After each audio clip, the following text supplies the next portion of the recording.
थाना के स्तर से जो कुख्यात अपराधी हैं, विशेषकर जो टॉप 10 की लिस्ट में सम्मिलित हैं, उनकी गिरफ्तारी हेतु एक अभियान ऑपरेशन चलाया जा रहा है।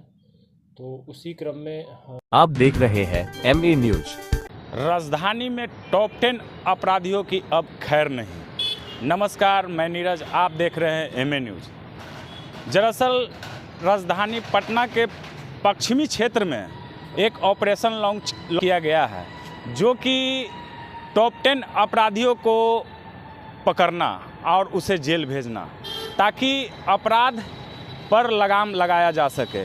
इसी बीच शाहपुर थाना से टॉप 10 अपराधी सन्नी कुमार उर्फ सत्या उर्फ छोटे सरकार को गिरफ्तार किया गया है और उसे जेल भेजा गया है। वहीं दूसरी मनेर थाना अंतर्गत रोहित कुमार उर्फ एरी को गिरफ्तार कर जेल भेजा गया है। इसी पूरे मामले पर सिटी एसपी पश्चिमी भानु प्रताप सिंह ने और क्या कुछ बताया है, आइए सुनते हैं। नगर पश्चिमी क्षेत्र पटना के अंतर्गत जो थाना के स्तर से जो कुख्यात अपराधी हैं, विशेषकर जो टॉप 10 की लिस्ट में सम्मिलित हैं, उनकी गिरफ्तारी हेतु एक अभियान ऑपरेशन चलाया जा रहा है। तो उसी क्रम में विगत 24 घंटे में पुलिस को 2 थानों से उल्लेखनीय सफलताएं मिली हैं, जिसमें एक शाहपुर थाना क्षेत्र से टॉप 10 अपराधी सन्नी कुमार उर्फ छोटे सरकार उर्फ सत्या, इसकी गिरफ्तारी की गई है। और 21 दिसंबर 2025 को पुलिस को गुप्त सूचना मिली थी कि शाहपुर थाना क्षेत्र के देरा क्षेत्र के गांव गंगहारा के निवासी सन्नी कुमार उर्फ छोटे सरकार उर्फ सत्या गंगाहारा स्थित उच्च विद्यालय के फील्ड में है और साथ ही साथ ये अवैध हथियार रखे हुए हैं। सूचना के सत्यापन के लिए और अग्रतर कार्रवाई हेतु SHO शाहपुर के नेतृत्व में एक टीम बनाई गई थी, जिसमें टेक्निकल टीम भी सम्मिलित थी और मौके से इस अभियुक्त की गिरफ्तारी की गई है। और इस संदर्भ में एक प्राथमिकी संख्या 492/25 दर्ज की गई है और इसके पास से एक देसी पिस्टल और 4 जिंदा कारतूस भी बरामद किए गए हैं। सन्नी कुमार उर्फ छोटे सरकार दानापुर अनुमंडल का भी टॉप 10 के लेवल का अपराधी था और इसके अलावा इस पर चुनाव के दौरान भी जो गंगहारा के एक स्थानीय टीचर भी थे, उनको धमकाने का भी एक मामला सामने आया था और लंबे समय से वांछित चल रहा था। और इस पर जो इसका आपराधिक इतिहास है, शाहपुर थाना में इस पर 415/22 केस दर्ज है, आर्म्स एक्ट का ही। एक अन्य केस 40/25 दर्ज है और इसके अलावा एक अन्य केस 435/25 है। मुख्यतः सारे केस इस पर अवैध हथियार रखने के हैं, आर्म्स एक्ट के हैं और पूर्व में कई संगठित जो गिरोह हैं उनके साथ मिलकर काम करता था और साथ ही साथ विशेषकर देरा क्षेत्र में रंगदारी वसूलना और रैंडम फायरिंग कर देना, दहशत फैलाना, इन चीज़ों के लिए इसकी ये कुख्यात था और इसकी गिरफ्तारी की गई है और विशेषकर देरा क्षेत्र में इस लोगों को काफ़ी रिलीफ मिलेगा।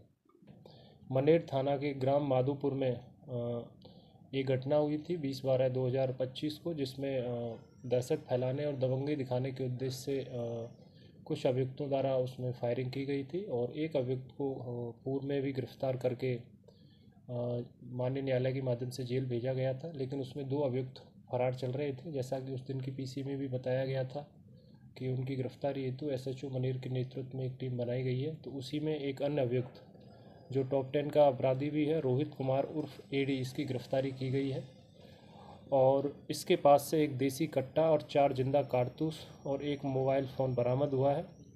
और ये जो अभियुक्त है मौलानीपुर थाना मनेर जिला पटना, वर्तमान में महादेव स्थान मनेर थाना जिला पटना का रहने वाला है और इस पर लगभग 1 दर्जन के आसपास केस दर्ज हैं।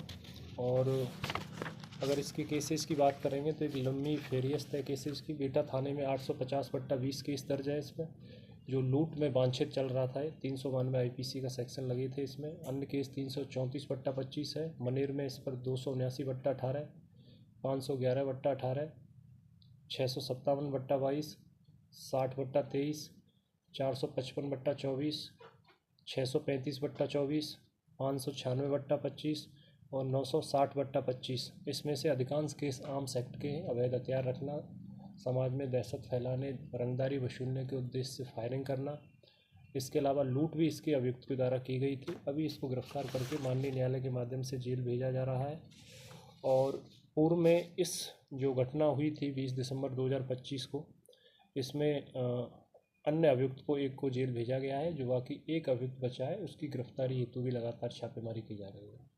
किसी गैंग से ताल्लुक रखते हैं? ये अपना छोटा सा गैंग चलाते थे जिसमें 5 से 7 इसी किस्म के जो दबंगई दिखाने वाले जो अभियुक्त हैं वो थे, और इनका मुख्य जो पेशा है वो अपराध है। जैसे मैंने बताया कि 1 दर्जन के आसपास इस पे केस हैं।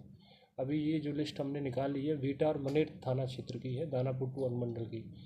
एक ये भी संभावना है कि इनके द्वारा दूसरे थानों में भी, अनुमंडल से बाहर दूसरे अनुमंडलों में भी अपराध किए गए होंगे, उनको भी निकाला जा रहा है और आगे की इसमें कार्रवाई की जा रही है। और जिन जिन केसों में ये वांछित थे उनमें अलग से इनको पुलिस रिमांड पर लिया जाएगा और फिर पूछताछ अलग से भी की जाएगी।